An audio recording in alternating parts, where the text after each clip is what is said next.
Welcome to the Piece by Piece Autism Podcast with your hosts, Angie and Christi. They've worked 25 years to help Alec get the most out of life. Let them tell you how they're doing it. Hello, and welcome back to the Piece by Piece Autism Podcast. Today, we are going to do a little throwback time travel advice by Christi.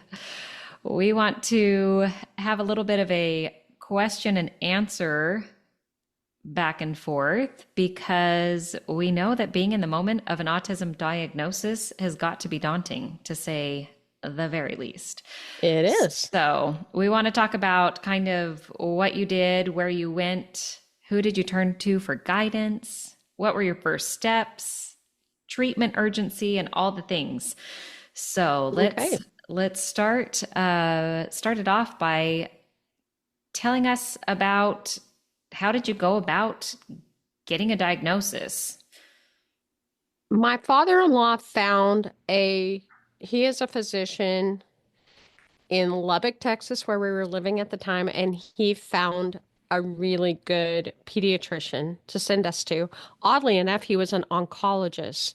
Oh, wow. But he was just really a gifted pediatrician and very aware of a lot of things going on with children. And I took him in and he immediately said, "Have you heard of autism?" And I had only barely heard of autism. So, yeah. And as a reminder, Alec is now 27 years old. Yes. And I mean, that many years ago, right? Like that many years ago. Autism is such a prevalent word in our community right now, but it was not so much 27 years ago. It was not prevalent. I guess 26-ish years ago, because Alec was how old when he was diagnosed? He was 2 years old when he was diagnosed. So that guy, the oncologist, pediatrician, sent me to a diagnostician, and she specialized in autism, which was amazing in this town of, 200,000 people at the time. Yeah. There was this really good PhD diagnostician in autism. And so we took Alec in to see her at 2 years old. And I was so glad that I went with her because there was no credibility issue. I mean, I trusted her whenever I went in and I could see that she knew her stuff. Yeah. And so I felt very good about that. The thing I didn't feel good about, and that I wish I could go back and tell my younger self, is take someone with you whenever you get your diagnosis, because she told me, your son is looking autistic, but we have to do all of these tests. We have to send them home with you and your husband and my mom, who was really close to Alec at the time, and you have to do all this testing. And so it would have been nice, like, if I had realized it was kind of a big deal. Yeah. That's a lot to have thrown at you, especially on your own. Yes, and my husband was traveling, a lot for his work, and he was gone, and I don't know why my mom didn't come with me. She was probably working, and so that was kind of bad. But I wish I had not done that, and I also wish I had I think I didn't want to accept it at that point that he might be autistic, because the pediatrician before the pediatrician that referred me to the diagnostician had said he might be deaf. And so I thought, I didn't know what I was really looking at that point, or what was going to end up happening with his diagnosis. So I wish I had looked into autism a little bit more, educated myself. Yeah. I bet those are natural feelings to just say, wait, no, this can't be. There's got to be something different or more. But knowing that you trusted your diagnostician, or she had the expertise in that field, you kind of have to take it and run with it. So, yeah. And I mean, part of it might have been good that I had no idea what I was going into.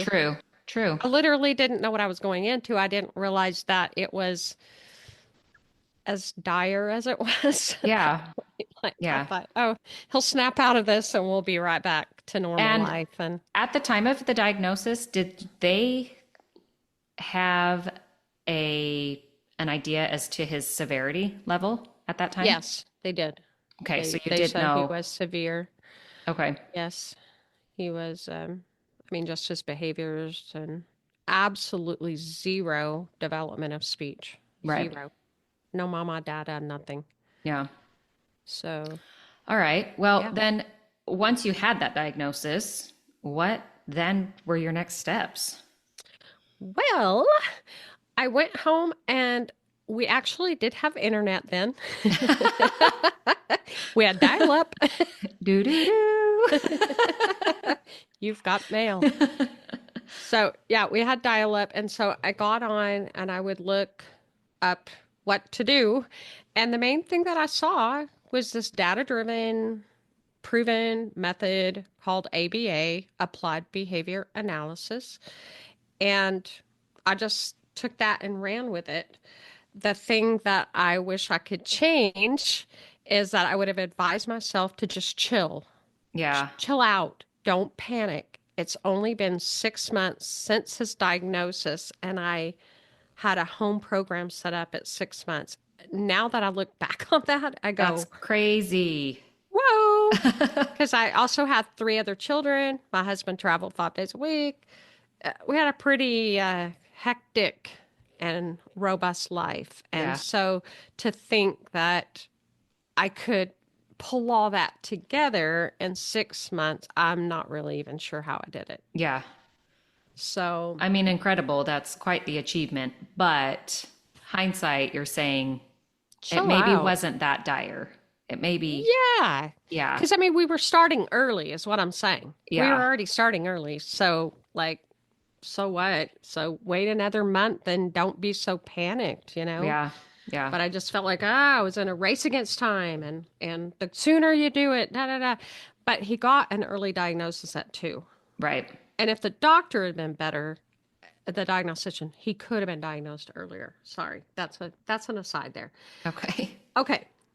So the other thing I would say is to pay attention to your gut, your inspiration, whatever your guiding force is. I've said it in other podcasts. I Yeah. maintain that that's an incredibly important part. Yeah. Your And mother's intuition. exactly. Yeah. For And I'm sure. glad I did that. I'm really glad I did that. If I had it to do over again, I actually did it this way, probably by accident.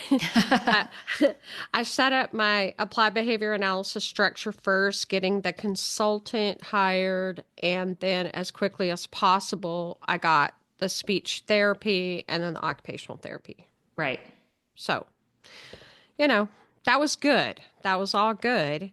I just didn't realize it was good, and I didn't get to celebrate because I was beating myself up because I wasn't doing it faster. I mean, So Well. anyway, that brings me to my next point. Give yourself grace. Chill out. Ask for help. Savor your child's childhood because your child is still a child. yeah. And you're bringing in this intense therapy because it's what's proven to work. So you're going, yeah, I need to do that. But you also have to, it's not the childhood you expected or hoped for, but it's the childhood that you have. And so just to enjoy little moments of that. I wish I had done probably a little bit more of that. Yeah. And not felt so, we've got to hit this hard. We got to lose this diagnosis. Push. Yeah. I wish someone had just said, hey, you're not going to lose the diagnosis. And we did eventually have consultants that told us told you that. bluntly, like, oh, he'll live with you forever, or he'll always need your help, or whatever. So, but I don't want to frustrate anyone. We're in such a good place now. Mm-hmm. And so there's great things that can be done. There's a lot of hope. Awesome. I also wanted to say, I had friends along the way that had a hard time listening to professionals and actually doing what they said. I think it's incredibly hard to 100% of the time do that. I just think you have to run your family the way you run your family, and you have to make decisions based on how much time you have to devote or For whatever. sure. Yeah. So you just kind of have to make that judgment and then apply what you're learning from the professionals. If it makes sense to you, if it feels your gut check is good, your inspiration is there, whatever it is that's driving you to Yeah. make the decisions, you know. And then my thing always comes back to the mom versus the teacher. Like, if with applied behavior analysis, it's like it's kind of a way of life. It's a way of thinking Hmm. about every interaction you have with your child. Yeah. And It's so not that, just a 9 to 5 clock in, clock out. Yeah. no, and so that can get blurry as Hmm. far as like the lines on that. And so I would just say be aware of it and decide how you're going to make that work. Right. Because you So, still have to stay sane at the end of the night. that's preferred. It's preferred. You Not can't. always achievable Yeah. at every moment, but it is preferred. Yes. So, anyway. Well, we know a typical kid is called an adult, which is crazy, at the age of 18. Adult in quotes, right? Yeah. It still is laughable. But what did you experience as Alec transitioned into adulthood? Well, I was in denial big time. And I Yeah, realized looking back on it, I go, oh my goodness, why was I in such denial? But I think I envisioned him just being a child. Like, I always have envisioned him way younger than he is. I think that's natural with his developmental delays to kind of see him a little bit younger, needing a little bit more support in areas that his peers may not need, would lend to, wanting to keep him little and you're protecting him. And he's, Yeah. he's just your baby too. He was your youngest. And I thought he would always want to live with mom and dad and just be happy there, just with Yeah. the warm, cozy life we had given him. He had his own room, he had his Barney on the TV. I just thought, how cozy is that? But guess what? He wanted to be an adult. Yeah. And because he could express himself on his letterboard, he could express this. Oh, I want to do things that my siblings are doing who have gone before him, because he's the youngest of four.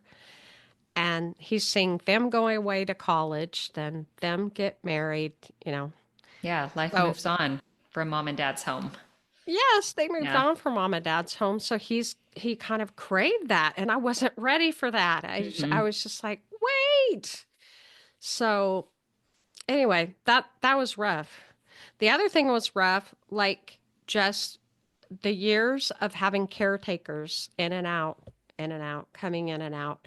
And I think especially as he's become an adult and we have people who come in overnight with him. Hmm. It just feels like it's a revolving door of people coming in and like us getting to know them, getting to love them, and them graduating from college and moving Yeah. away. You know, it's like I I wish I could have braced myself better for that, but I guess you handle what you handle Right. as it's given to you. And so I would also give myself more grace, which I think everybody probably needs to do at one time or another in your child's development and your autism treatment. And that's just saying, you know, you're doing okay. You're on the right track. You're giving him a full life. It's enriched.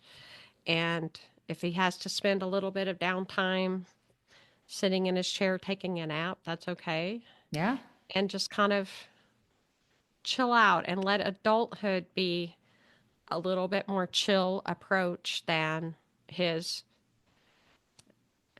direct trial, you know, table trials, Yeah. etc., that we were doing that just were go, go, go, push, Yeah. push, push. Lots of programs, lots of So, data, lots of all the things when he's younger yeah. to meet all these expectations and milestones. Yeah, and I think you pull me back sometime right now because I tend to be hard driving as far as like wanting him to accomplish more because I just know he's got a lot of Oh, potential. yeah. Yeah. And I There's, think I would celebrate the wins more mm-hmm, and worry less about his deficiencies mm-hmm. because he still has a huge deficiency when it comes to receptive discrimination. If I say go get your toy, he can't do that. Yeah. And that bugs me because we've tried every program that we can possibly think of, and we have not been able to teach that. It's truly a deficit that I don't think can be overcome at this point if you say he's 27 years old. So just accepting that some things will be, he'll keep learning and he'll keep growing, etc. But But we to, can celebrate that he can ski down a mountain independently with yes, like, did yes, you we ever can. dream when he was a little tyke that he was going to be zooming down the mountain with the coolest ski instructor next to him Never. with the amount of independence that he has done? No. It's incredible. No, and that's what I'm saying here. It's like Yeah. just enjoy those things. Yeah. If there, that's kind of a big thing, but he does a lot of little things that are like, oh my goodness, just getting his shoes on before we're going to go somewhere. Of course, that's in context RD, but he's doing it. Yeah. Receptive discrimination. Yeah. And so just celebrating those and so if I were to travel back in time, those are the things that I would really want to tweak a little bit or enjoy a little bit more or be Yeah. a little bit more chill about. No, I love it. Words to the wise, right? You've been there, you've done it. Yeah. Be kind to yourself and reach out, get the support, have the doctors and those working with your child be experts in their fields and really be able to know with your mom intuition, whatever you Hmm. want to call it, that you're making the best decisions for your child. So, Yeah. not only that, but still balancing and having the energy to also enjoy your other children and to run your home and to support your spouse and work and other demands that you have. And take So, care of yourself. yes, the balance of it is And really crucial. maybe I should say that would be a regret too. I feel like that Yeah, you always leave yourself to last and it is so hard when you're in that caretaking role. But for sure. yeah. Well, we are so glad that you joined us today. That's a wrap for today's episode of Piece by Piece. If you're loving these conversations as much as we are, hit the follow button, share the show, and help us spread the word, because every piece of the story matters. If you've got a story, question, or idea, slide into our DMs to shoot us a message. We'd love to hear from you. You can find us on Instagram and Facebook at Piece by Piece Autism Podcast. That's PIECE, Piece by Piece Autism Podcast. Until next time, see you later. Bye-bye.